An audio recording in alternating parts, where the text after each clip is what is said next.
This is Love and Relo, the voice of the relocation industry. I am your host, Ben Cross, and I am joined by the wonderful, illustrious Elena Anderson DeLay from At Ease Solutions. How are you doing, Elena?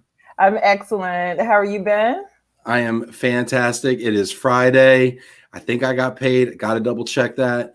And I don't have COVID-19. So Yay! I'm Well, winning right now. cheers to your health. Happy spring. Thank you. Way. Yes. Has spring sprung where you are? It has. It has. And so now we have COVID and allergies. Oh. Good times. How has, and where in the world are you for our viewers? I'm based in Gaithersburg, Maryland, which is a suburb of Washington, D.C. So I physically am located in the D.C., Maryland, Virginia area. Okay. And in our nation's capital region, what is COVID-19 like? What is that experience for you there? Well, first, it really impacted the social, the networking side of it. I think because of our heavy traffic, many colleagues would commute and telework anyway, but not consistently throughout the week. So now that we have to be inside for such a long period of time, it's like really tough. And so I haven't had a hug for like 12 days. Send Elena a hug and just send her a little hug emoji. Can we in the comments put the little hands, the hand face? No high fives in like 2 weeks. And so it's different. It's very different. Do you feel like kind of some loneliness or some isolation symptoms kind of starting to set in a little bit? It is. So, of course, I've tried to go out and walk and do the trails. And so you may see a neighbor, but then that neighbor kind of... They run the other way. They're like, hey. I tried to pet a dog and they pulled the dog away. It's like, don't give my dog COVID-19. Good. I'm not a carrier. I don't think I'm a carrier, but I don't know. You don't know? Oh, gosh. Yeah. So everyone is like keeping their distance. And I remember having small talk at the grocery store the other day, and it was just so great to have small talk. And I usually don't like small talk. So things change you. You know what? That's funny. You say you don't usually like small talk, but you found yourself like just enjoying some small talk. You know, I was talking to my wife last night. We were just kind of reflecting, right? And it's like, this has made us all a little softer, like our hearts a little softer, a little warmer towards people, a little more empathetic, a little more just humane. You know, I mean, 6 months ago, the stock market's rocking and rolling and people were kind of being mean and nasty to one another. And then everything hits the toilet and all of a sudden you realize, wait, let me just see how somebody's doing. Let me check in on somebody. Let me make a meal for a neighbor or go make a toilet paper run for somebody or something. Right. And, you know, it's a shame that it comes to this, but it's a silver lining. I've been hearing a lot about silver linings, you know? So yes, it has brought out our humanity, and that is positive that's going to come out of this. So Elena, for those people out there who are watching on Love and Relo, who are tuning in on LinkedIn, on Facebook, on YouTube, and by the way, if you are, I want to see in the comments, let me know where you're coming from. Give us a little shout out, stand up and be heard. We'll go through and we'll recognize everybody. But for the people who are watching out there, Elena, can you give us a little bit of a background on who you are and kind of your mobility journey, if you will? Yeah, I would say I've been in the field for quite some time. I consider global mobility over 10 years, but I entered the field as an immigration person. So I was an immigration specialist for over 17. And lo and behold, I was in-house where I had to set up an immigration program and later a global mobility program. So I had to hurry up and figure out how that worked. And it brought me to ERC and got my GMS and really tried to learn the industry as well as all of that. So fast forward to 2018, where my previous employer had organizational changes. I decided to transition into my own thing. It was something I was thinking about for years, but I just needed that good shove off the cliff. And lo and behold, Eddie Solutions was born. So we define ourselves as a consulting firm, global HR, immigration, global mobility, whatever you need, trainer. We kind of fit in the middle when you're going through a transition. So if your team is lean and you need someone to help be a liaison between your vendor, review and audit your policies, review and audit your program, or if you are a supplier and you're really trying to figure out what the disconnect is with your clients, really supporting those special projects to make sure that you can optimize your efforts with your supplier's needs. So we're pretty agile, and we're out here. You know, I think so. You mentioned something before, and we're gonna get to those of you on LinkedIn, and please leave comments, everybody that's watching out there. Some of y'all haven't checked in yet, so I'm checking y'all twice. Okay, so please make sure you log in there. Don't give them a hard time, because I'm a lurker, so I often come into your show and I don't say anything unless someone else says something. Then I'll troll them, and then you'll call me out on the. Well, you know, I like putting people on blast, Elena. That's half the reason we got to meet each other anyway. I mean, I like putting people on blast. I don't know why. Trolling and lurking. It's probably out of my own insecurity. Actually, I saw a video somebody made, like, let's stop calling people lurkers. It makes them sound creepy. Let's call them observers. They're observers. I kind of wore that as a badge of honor. Okay. You wore your lurking. You wore your lurking as a badge of honor. I love it. Oh gosh. Real quick before we get into to what you were saying there at Eddie's Solution, let's honor a couple people here checking in. Mark Muss, love from Switzerland. Hey Mark. Shabina Awan. Hi Ben. Hi Elena. Hey Shabina. Brian Smith. Hey Ben. Brian Smith from St. Louis. Where is the new mic? Hey, you know what, Brian? Just for you, buddy. New mic. Shout out to Kate DeWall for the new mic. Can y'all hear me okay? Can I get a little mic check from the audience? Let me know how it sounds down there, if I need to turn it up or whatever, okay? First episode, you got new mic troubles over here. Hey, Drew Phillips. Hey guys, happy Friday. Drew here with Sterling Lexicon from sunny California. Big virtual hugs. When he did the hug emoji. Thank you. Dano McCoy. Hey Ben, Elena, stay safe. Thanks, Dano. There's Dano. Dano's a great guy. Now Dano, he can dress too now. Dano's a sharp dress person. Oh yes, and apparently he gives gifts. He does. He gives pocket squares. They're used though. I got a square, Dano. Ascot or something. Simon Johns. It's the weekend. Hi from the UK. Hey Simon. So Brian Smith confirms we are all good out there. So you were talking a little bit about how you work with your clients, and you said if global mobility teams are running lean. That's been my experience almost exclusively. I mean, global mobility teams on the corporate side have been reduced over the years. I mean, have you seen that where they're just reduced down to one or two people? Or one person in my experience. So it is unfortunate that global mobility constantly has the hot seat in the organization. It is the stepchild. Why is that though? It's least understood. One, when you say global mobility, someone may say, "Oh, are you talking about ADA compliance? American Disability Act? Are you talking about tech?" And to really explain, like in the elevator pitch, what it is, it's a whole lexicon, no pun intended, that what global mobility is. So I always talked about it through the lens of immigration and logistics, but there's this whole like destination services, this wraparound support the individuals get, but you can't really calculate all that value in a spreadsheet in a budgetary report. So oftentimes global mobility finds itself on the chopping block, and that's where I've helped some clients and really showing their value and gathering the metrics to find those data points that justify the value.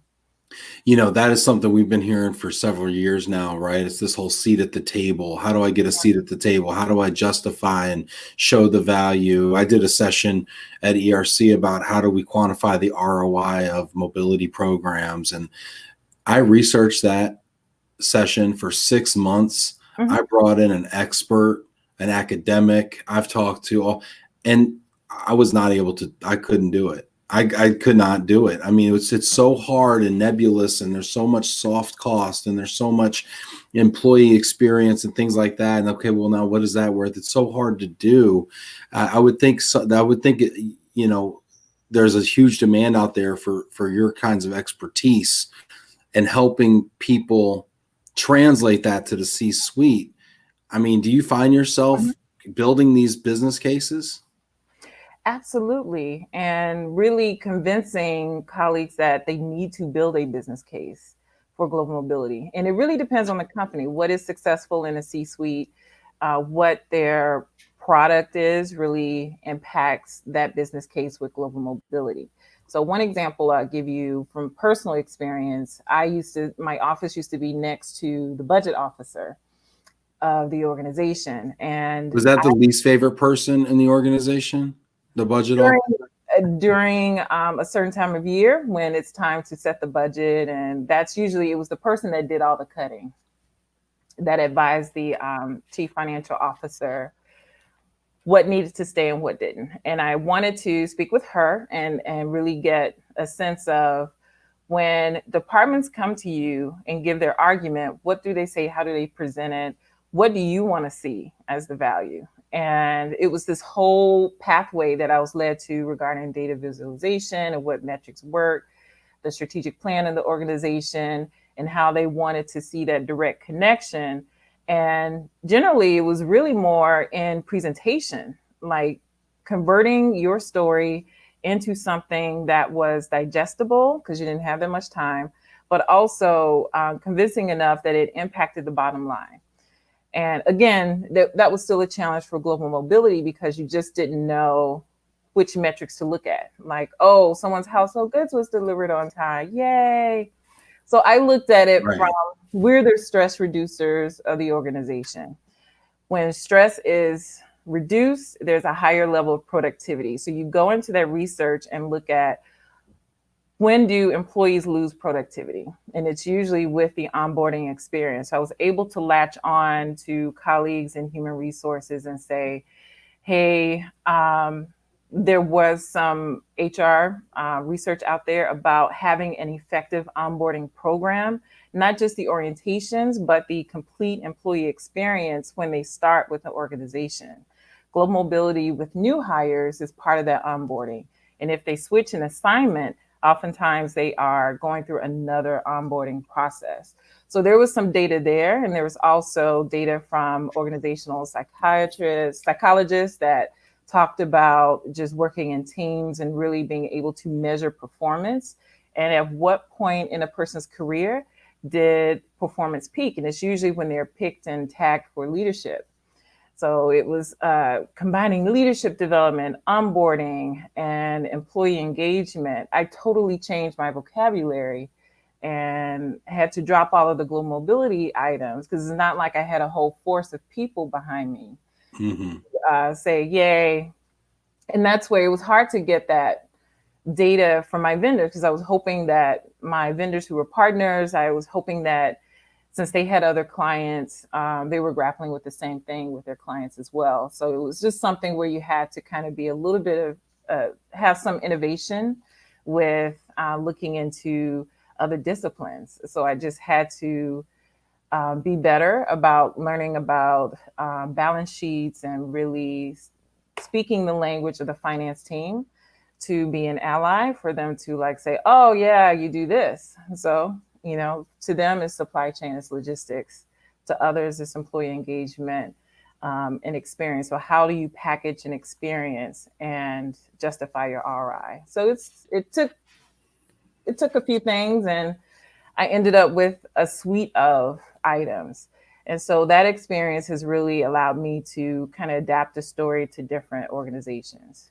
So what worked for one company may not work for the next. So now you go into these companies that have these global mobility programs, and they recognize that they have, a need, but you get there, and what are some of the knowledge gaps that you find most commonly, or maybe even some that might even surprise you or surprise us? Inside a company, I would say, again, just messaging.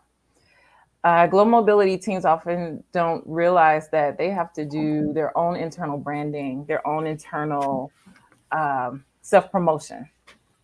And it's a way or a style in how they talk about it. They can make themselves look very sophisticated, and just the way they approach the presentations, really highlighting the volume, and doing more like lunch and learn sessions about, here is the typical move from point A to point B, especially with international moves. Here are the complexity. Here's where you can help. And also getting allies in other disciplines or departments. So teaming up with procurement, teaming up with certain line managers, so that the line managers understand that if they work with you early on, when they're looking for that person to transition, that you're notified early. Oftentimes, global mobility is a reactionary team. They're the last to know. Right. And by the time we do it, it's a rush. And so rushes are expensive, rushes have mistakes and errors. And in the end, the employee loses out. And it impacts the image and the brand of the global mobility team. You know, so you're saying so many things. I think there's so much meat here to unpack, right? So a couple of things that I'm pulling away from this, and I could totally see this with my clients that I work with who are internal, mobility people. You got to market yourself. That's one. You got to really market yourself internally so people know what you do, and you got to position it in a way that's sophisticated, that's savvy, and where people want to include you in these kinds of strategic conversations, right? That's connected. Because you want to go all the way from the tail end all the way up to talent, which is kind of like the front end, right? Talent, or even maybe beyond to the line managers who are actually issuing the requisitions, right? And network internally, right? So there's branding, networking, and then the way that you kind of sell yourself and present information and communication. I mean, we talk about how many disciplines mobility managers have to juggle just on the services side, whether it be tax, immigration, household goods, policy, whatever. But then you need all these other skill sets on the other side internally for your internal customers to just get your seat at the table, frankly, and get your fair share, I mean, that's a lot of work.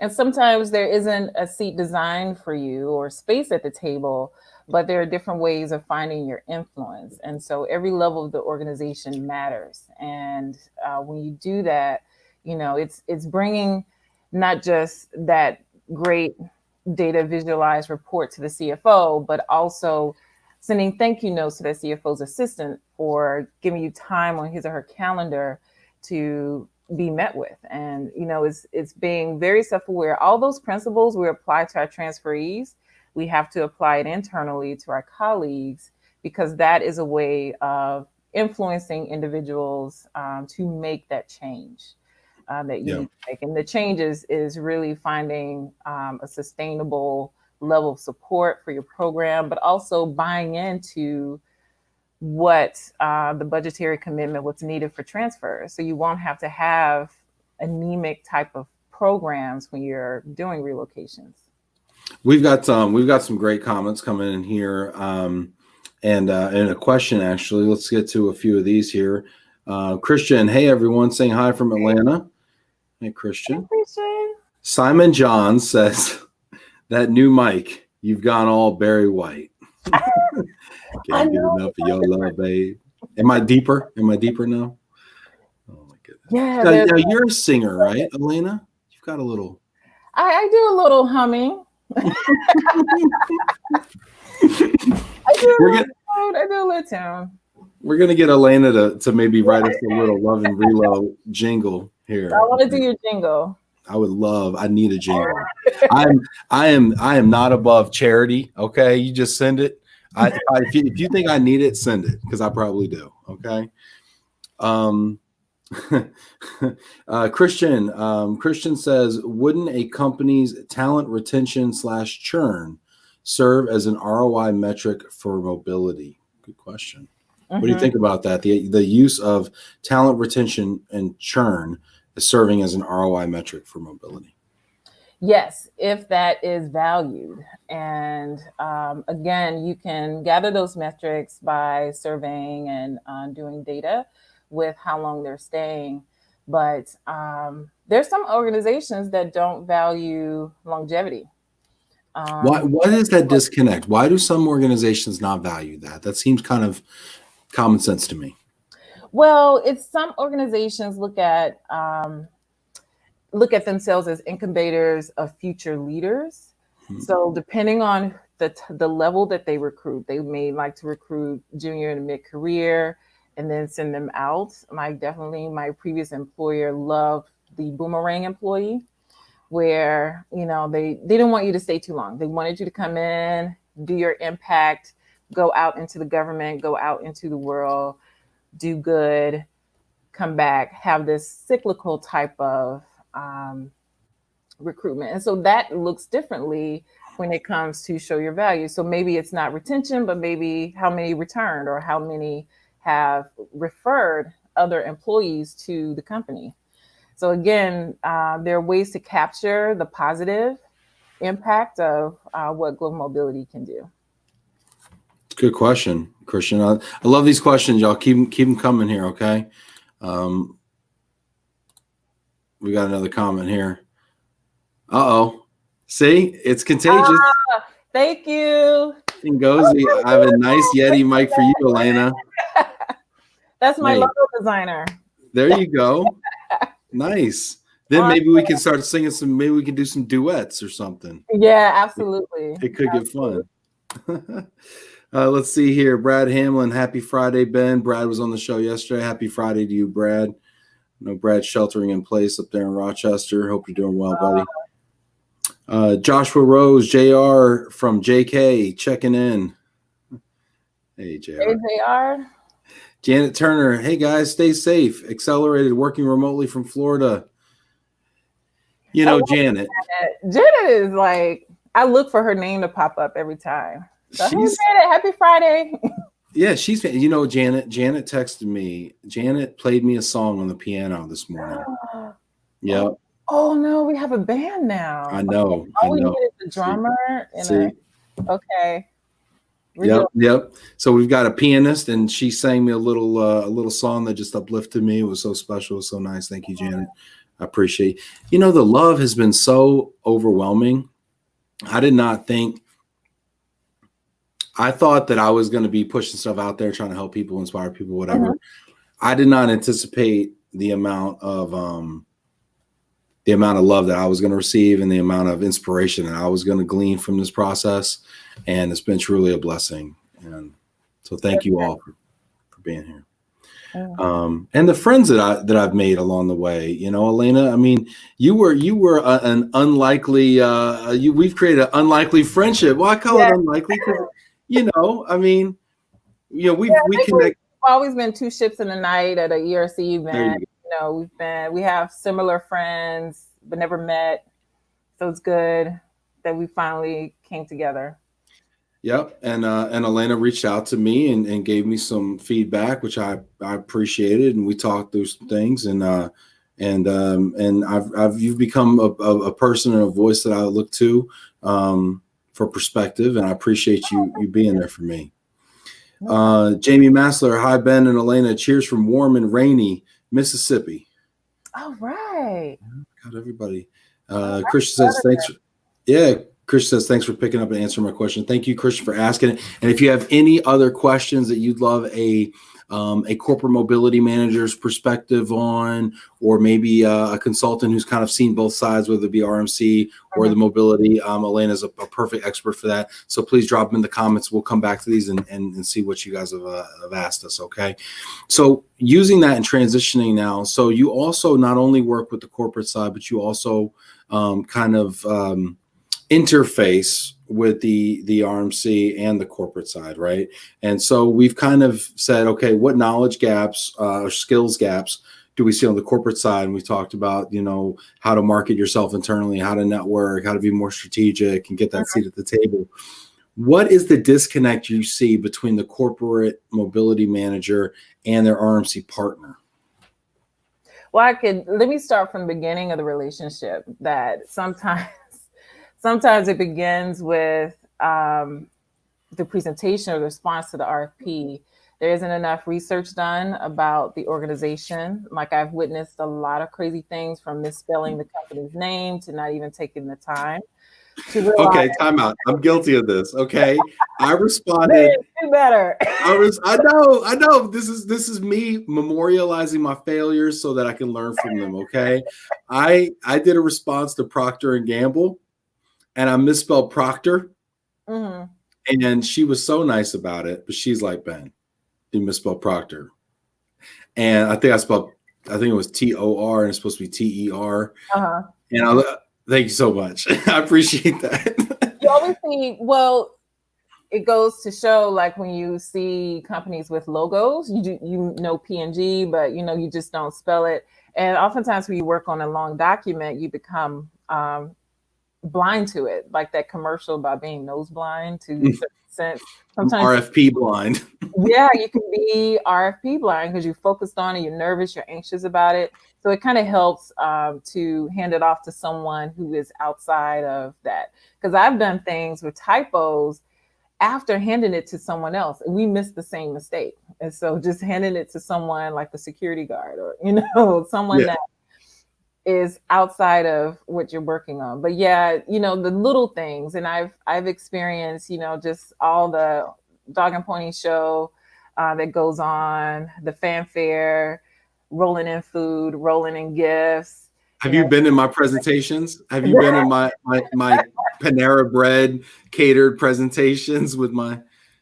Yeah, I mean, we try hard out here as salespeople. We really do. We really try to create an experience around this RFP thing. What are some of the most outlandish, overtures that have been made in the RFP process that you've seen? What I love is that I love the stuffed animals, and stop. The stuffed animals. My kids got like 4 stuffed animals from like 3 different RMCs and a temp housing provider. Well, I don't know where they're ordered from, but they're like the softest creatures out there. Yes. And, they are, they do work. You put them on your shelf sometimes, because at first I used to give them away, but now I'm selfish and try to keep them. All that is great, but did you listen to what my needs are, what my stresses are? Yeah, you said you don't have enough stuffed animals. I got you a stuffed animal. What's the problem? Right. I can hug that when I can't hug people. Exactly. Yeah. When your mobility program is tanking, you can hug the stuffed animal and everything's going to be okay. Right. This is in lieu of a seat at the table. Here you go. No. Yeah. So we give all this sizzle in the front end in the RFP process and these dog and pony shows and to throw three chicken Caesar wraps at you and 3 teddy bears and it goes all the way. I mean, you grab our attention, so then we fall in love with you, Ben. So it's like, oh, Ben's so great. He always has a cookie and a teddy bear. But then, once the account is started, then we're connected with the client manager or the account manager. Now it's some random person that I've never met or seen. Not nearly as lovable. No, the voice is different, and sometimes they're pleasant, but it's that handoff. So it's what the honeymoon is over now. And now I have to learn another personality. So all those stories that we talked about as I was walking you out of the building, about we're talking about our family, we're talking about our vacations, we're spending time at ERC together, we're doing these things, learning together, because a lot of it we buy around relationships, because relationships are trust. Do I trust this person? Do I like this person? Do I think they're capable? And as salespeople, we try to check those boxes.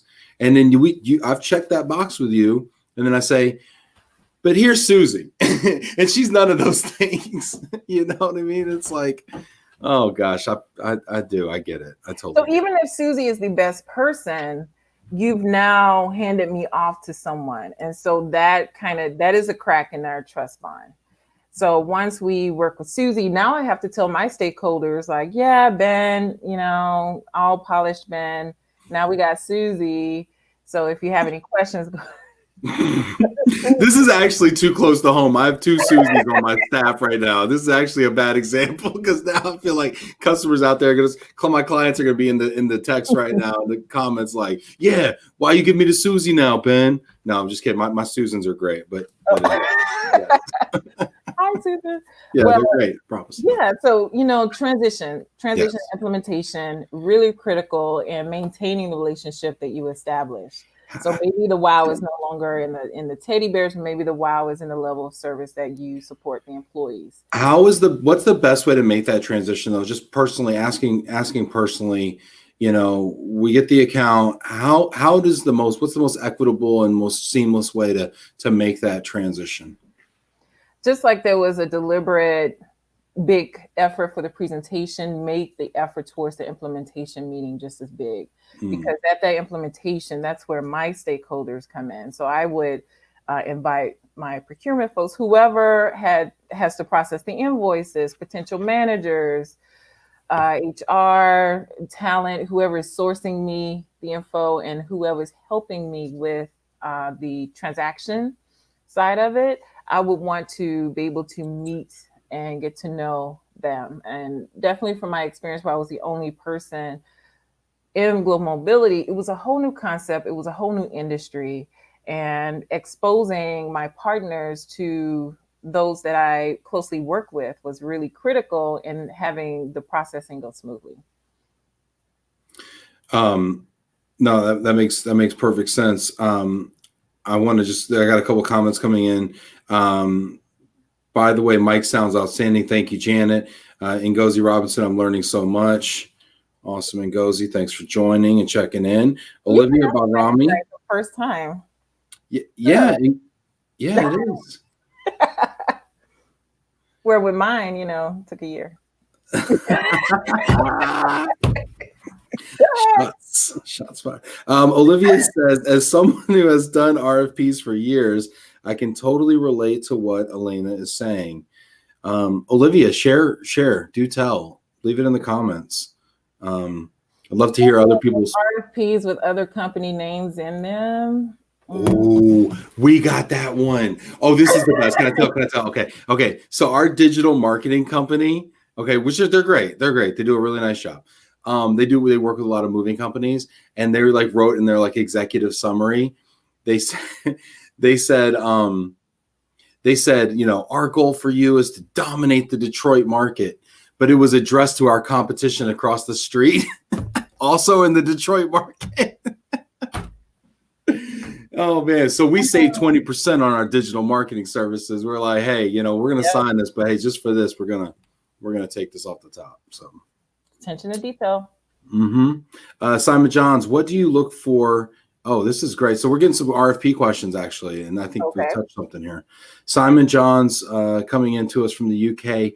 What do you look for in a best and final presentation? He says, I'm not a fan of death by PowerPoint. I'm not either. So what do you do?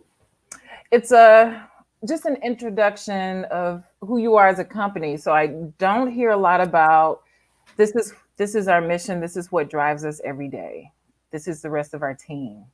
That whole PowerPoint is not even enough visuals. What is your company like? And not necessarily what sets you apart from your competitors, but what makes you different.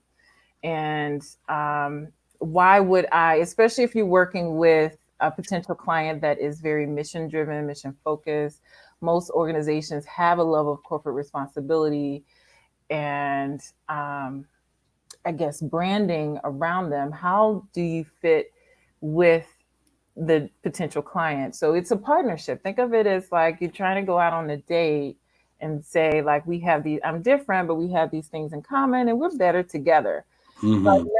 I rarely hear that type of messaging. And those who do that messaging have put the work in, meaning that they have learned where the global mobility manager, where they are in the organizational structure, because it could be someone very junior. It could be someone that's part of another team. Like in my previous role, I was part of legal, the legal team, but I had to work very closely with the HR team as well as with finance.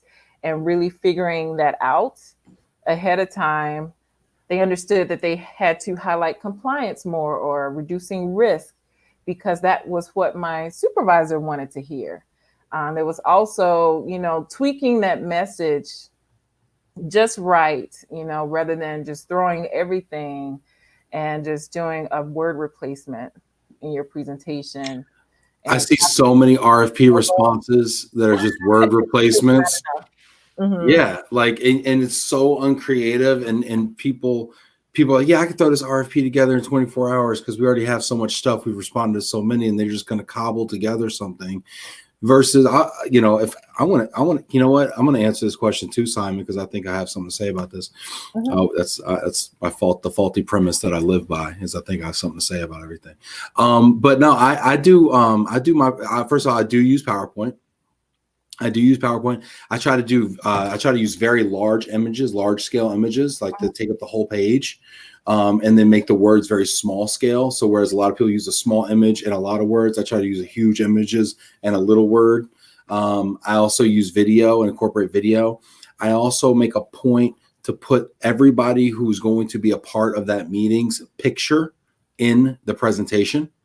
So it might be right on the cover slide, like it might be, Ben Cross and Elena Anderson DeLay of ABC Company presenting to, Stacy, Bob, Susan, Sharon, Joe, and I take their little LinkedIn headshot and I do like a little block for each of them. And by slide number 1, they're already engaged because they see their picture there and they know it's for them. And I'll also go on their website, and to your point, I will go find their mission. I'll go find their 5 core values, their principles, whatever. And I will make sure that I tie those in at every step. Another key thing to look at is if it's not stated in RFP, but really learn who's moving. The scope of the RFP, are you moving company-wide? Is it a certain division? Is it just for a leadership program? Are you doing interns? Are you doing senior level? A little bit of everything. Are they brand new as well? So really know who they're moving. It's because I wouldn't expect the same presentation for someone who's doing an intern, entry level type relocation program versus someone that decided to only move their executives, or maybe only have a one-off at the moment and figure out that they do need a program. Sometimes they don't have a program. They're just looking for a vendor to tell them what to do and to educate them. Or where they are in the life cycle of mobility, right? If they're new to mobility, they're basically an HR, they could just be they've done it as a new hire, hiring bonus or lump sum versus having a sophisticated program of, hundreds of people every year. Vinny's checking in. Cheers from Portland. Lunchtime here. I have an extra 15 minutes. Well, thank you for spending it with us, Vinny. Appreciate you. Yeah, good beer over there.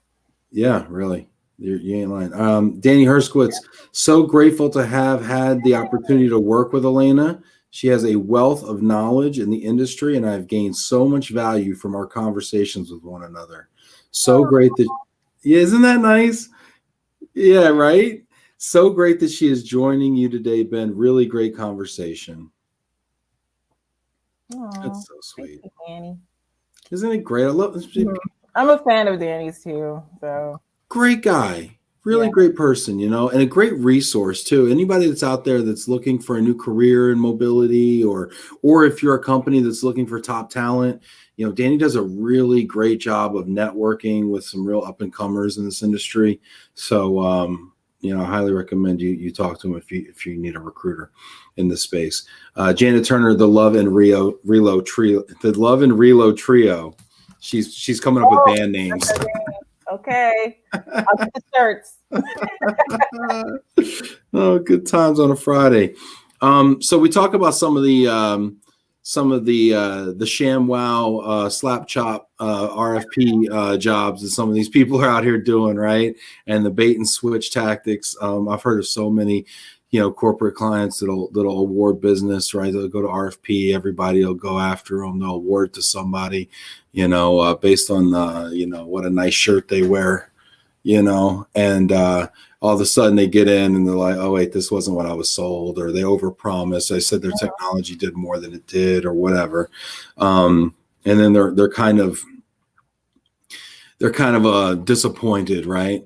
So then flash forward 6 months or a year, and then you come in and you might work with them. They might call you to come in and kind of assess the fit.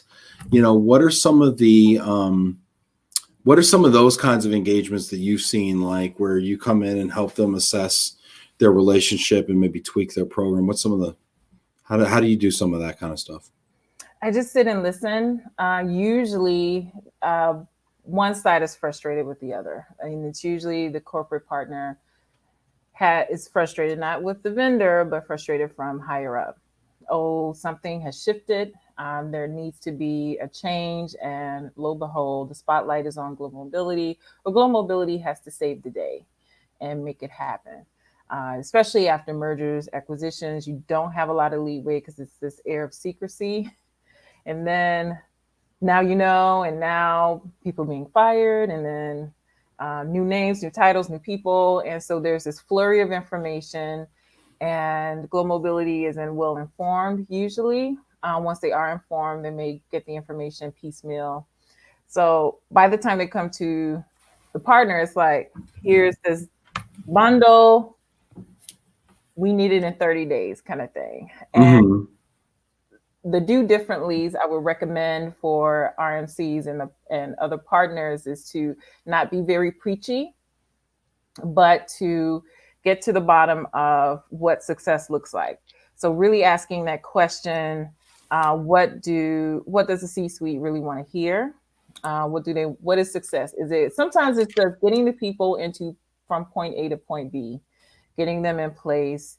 Then it's about following up on the experience, but offering the resources that they have available. So policy support, robust software that you use, or some of the system integrations, offering some data that can help along the way, because after that storm, you kind of want to reassess and see what went well, what needs tweaking, and if there's another storm coming up. But oftentimes it's just, I'm just sitting there hanging out, eating the muffin and listening to see where they're missing in communication. Because oftentimes the corporate person is talking HR-ish or business speak, even using business acronyms. And then the RMC is using industry speak and industry understanding. So the concepts may be the same, but the communication is not connecting. You had mentioned that before and used the term talking past each other. Yes. Explain what that means and how you've seen that. The best way to illustrate it is, I need something done. And I want to go back on one of your previous shows, or a couple of your previous shows, where you guys kind of bash lump sums. And I'm a lump sum hater. You got me. So you're hitting on lump sums. Well, and then you made this comment, well, they obviously don't care about the employee. Well, sometimes it's not about the employee experience. They do care. It's just, I'm trying to make the process as simple as possible. I'm trying to make billing as simple as possible. It's not that I don't understand, but I'm dealing with an emergency right now. So that's also what I meant about don't be preachy, but be that problem solver to say, this is another way of going about it. But, with that lump sum, just make sure it's large enough to cover all of the needs of your team. And you can also recommend, just have that list ready of potential services that are available. So maybe DSP services or destination services are missing from that scope. Kind of being that calm consultant and saying that, okay, have you thought about this, thought about that? We'll work with what you have and we'll make adjustments along the way. Make that corporate person feel like they're the only client that you have. So that may not work as a business model, but be honest with your timing. So if it is a stretch for your organization, that's where you say, okay, well, we only have so many managers that can work on this particular project, or we may have to revisit our SLAs and see what additional costs this may bring, since it's a rush or since it's very different. Being calm, I've personally witnessed moments where the partner has been just too preachy, and so that just really heightens the anxiety and the frustration of the corporate individual. So I've been there, even in my current capacity where, after the meeting, it's like, did you hear what she said? He said, I can't believe they didn't listen. All we wanted was a report. And, there's been arguments about reporting, or can this be that way?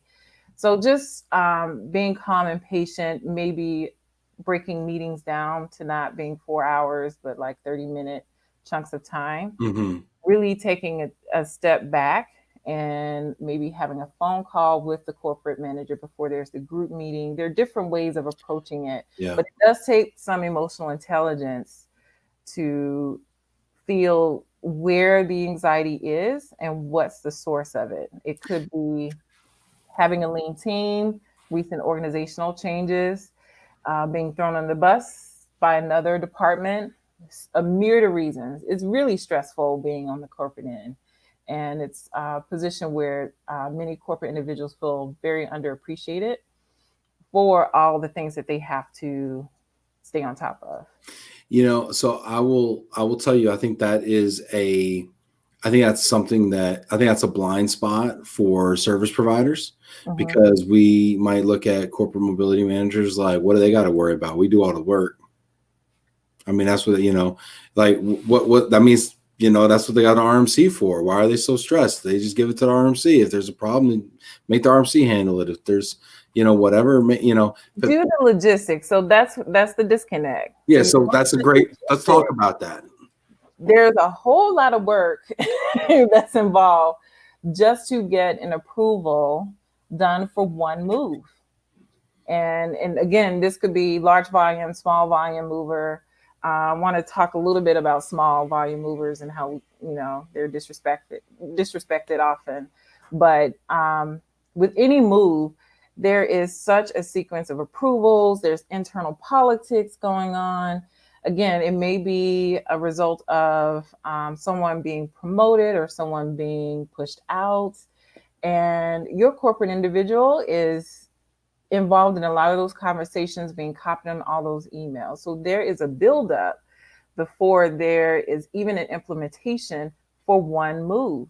Then you meet the person and he or she is a hot mess, or just may not be the warmest personality. And then you learn about the family dynamics or the home sale situation. Their baby grand piano, they're trying to move into a studio apartment in the middle of DC because they just have to have a baby grand and not a keyboard. I saw a baby grand piano on Tiny House on Netflix. They had a baby grand piano in a 200 square foot house. But yeah, let's talk about some of these hot messes over here and lump sums, right? So I think I'm maybe uninformed on lump sum. I'm open to the possibility that I'm not aware of some of the benefits of lump sum programs. So I'd love to hear about that if you've had experience managing that. And I'd also love to hear about some of these hot mess transferees, because let's be honest, right? That's always fun to talk about. Okay, I think we can all agree these transfers are hot messes. About people when you move them. You learn so much about them. Yes. Sometimes I call my client. I'm like, this is what's going on over here. If it's too late to pull the plug, I can stop packing this thing right now. You just let me know. This is what we're finding out here. So I used to move a lot of economists, and it was a lump sum, and many of the economists would like really. So the reward would be, it was a managed lump sum. So you had to use our vendors. It was kind of core flex, so you knew what you needed it for. So if you were doing an international move, there were tiers, and there was coaching along the way. So it was like, definitely once your flight is settled, you're going to need 30 days storage, 30 days of temporary housing. and that was more of a core situation, but they really try to flex the flex.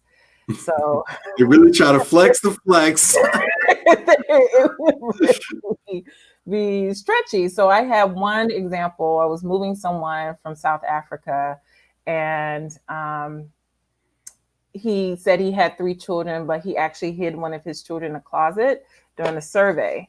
So that child. And so the company contacted me when they found a child. They were doing a on-site survey, and they found a teenager in a closet, and he didn't. Not even a little child, not even like a bassinet in the closet, like a full-grown teenager.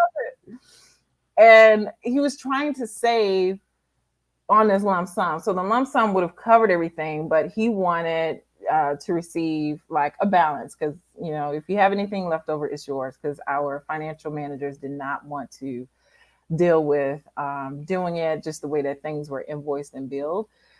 So they made a game out of it, even with denying your oldest child. Well, I don't understand. How does the oldest child, how do they save money by not having the kid? Because in this country, you get more money. More stuff. Is in the questionnaire that was completed. The questionnaire, all the dependents and the age, like who was the spouse, how many children, and the age, how many rooms were in the house. So there was also not mentioning the extra bedroom. And so there was just a whole list of things. I've had a lot of people not mention or list their attic, their basement, their 3 bikes. Preach. So little things that, that's important, that's necessary. Yes, you have to account for that if you want to transition or if you want to keep it here. And even, that, was my hot mess case going and coming back as well. So even then, just, this was a success story with the mover. The extra baggage was lost. It was the airline's fault, and the RMC got shirts from her husband and gave him dress shirts just so they can show up to work the next day. Well, that's nice. We have a really good partner. Yeah, we have a really good partner. This is not just a transaction. I'm really trying to, make it successful, because I know your start date is this. And so to that employee, it made me look good. It's like, oh, you chose a partner that was just so, and it just elevated me so much that she wanted to make sure that I was able to start work on time and in a timely manner. But so we have issues with engineers being difficult too, because they're always trying to like measure things down to the inch, and they'll send me a 2-page spreadsheet of everything in their home and act like they don't have to do a survey because I told you what I got. And it's like, yeah, okay, sure you did. And so now I gotta add economists to the list to my watch list of transferees professions. Closets, no kids in the closet. No kids in the closet. So let me ask you though. You mentioned lump sums before, and I want to go back to this because tell me why corporate mobility partners are so attached to these lump sums. Because it drives me nuts. It drives a lot of service providers nuts, because we're given a number that's often arbitrary. When you pick a number like 5,000, 10,000, that's not rooted in any math. That's just like, sounds right. Here you go. It's a quick Google search. Yeah. So I'll tell you my early days of lump summing, and then later on after doing some benchmarking. Okay. And research. So yeah, the early days, you go back to your last move, and I'm like, oh, what took me to rent that U-Haul, it was just a couple of $100. Let's make it $500. So you really do pull it out of the air, because you just don't know what it is. There's nothing really on any trustworthy website. You just, like you did that show on the Black Web of movers, someone will quote you a really subpar rate, and you go with that and you plug it in and you roll with it. And then it's not really addressed during the RFP or during the introductory meeting. That's another place where the business development or the sales individuals can be a little bit more transparent and open that actually, did you know what you set is not going to work? But no one actually checked me when I did the RFP, because I actually put it in my RFP that like, okay, we're going to do lump sums and these are the ranges. Well, And because they're already skewed. But they're afraid if they say, Elena, that's not really a reasonable number, that you're going to be like, you're out. Okay, these three that said they can do it, right? Because we pull a number out of the air, right? And it's the same for moving, which is a micro RFP, or a macro mobility RFP, where it's like, okay, I pull a number out of the air, a lump sum number, and then I look and then I put it out there, and then some service provider is going to say, yeah, I can do it for that, right? There's always going to be somebody that says, yeah, I can do it for that. And then what happens is kind of what we were talking about on that episode, where it's like you somehow you still get kind of what you pay for, but there's still a reason that these have not only continue to exist, but are actually trending and are trending is growing. Yeah. So help me understand why. And then, I mean, is that a good thing, bad thing? I mean, what can we do? What can we do, if anything, or should we do? It's indicative of the changing landscape with global mobility in-house. And again, going back to ROI and really justifying why you're an expense and not necessarily a value added to the company. There's more and more of a push of having predictable costs and predictable expenses. The financial managers love to work with they rather work with the ballpark, like, okay, is it going to be more than 10,000 or is it going to be more than 20? Like, give me a number and that you won't exceed. So global mobility managers, corporate managers need to educate and benchmark a little bit more, look at the average move costs, and understand that you still have to add a little padding for exceptions or unique items that need to be transitioned. But there is a lot of pressure of having simplified invoicing and simplified predictable costs. And that's an internal politics thing. It's usually an idea that isn't sourced out of global mobility, but it's usually influenced because the rest of the organization doesn't understand the function of global mobility. They just say, okay, well, HR gave me an estimate of how much it costs to host an executive recruitment. Executive recruitments cost this bandwidth. Why can't you just give me the same bandwidth for a transition? And so kind of like, we'll see what we can do. We'll put something together. And that's why oftentimes the influences and pressures are coming from the C-suite or different areas of the organization where there's a focus on cost containment. Even if there's a focus on the employee experience or employee engagement, there's still employee experience improvement to a certain level. And so again, it all boils down to those spreadsheets and on the budget. But they're here to stay. Yeah. It's a matter of making sure that they are the right size to include all the different types of services that a move takes. So, I mean, I've been toying with this idea, if you want predictability, I could tell you that last year, out of the 100 moves you did, your average cost to move it was $12,000. So if you want predictability, just budget $12,000, and sometimes you'll be low, sometimes you'll be high, but on average, that's what you're gonna spend. But people don't like predictability when it's I'm overestimating. Like, yeah, but it's just a 2-bedroom apartment. What do you mean $12,000? Well, okay, 2-bedroom apartment's probably $5,000. Well, why didn't you say $5,000? Well, because your average is 12, I mean, I'll tell you 12 next time you ask, and he's going to have a 4-bedroom house and it's going to be 15, but it averages out to be 12. I mean, I remember an ERC. Yeah. You know what I'm saying? If you want predictability, if you want to just budget, and you'll be there over time. I mean, ERC had a study, and this was, I think, back in 2014, and I haven't seen a good study since. And if anybody has a good study on average cost of moving or relocations, please drop a link on this video. I think it'd be great, or on our Facebook page as well at LOVE+RELO on Facebook. But I remember ERC did one in 2014, I think it was, and the average cost of a household goods move was $12,400. And that's a fine number. That's the move, right? That's the move. That's only the move. The full relocation for internal homeowners was like 70 grand. You know, of course, that was also before you needed to gross up everything because of the tax change. So, I mean, I guess I'd like to, you know, so one point in our conversation, and this goes back to when partners and clients talk past each other. Relocation from my scenario is very different from what you're talking about. When you're talking about relocation, you're talking about the household goods move. When corporate environments talk about relocation, they're talking about everything related to the transition.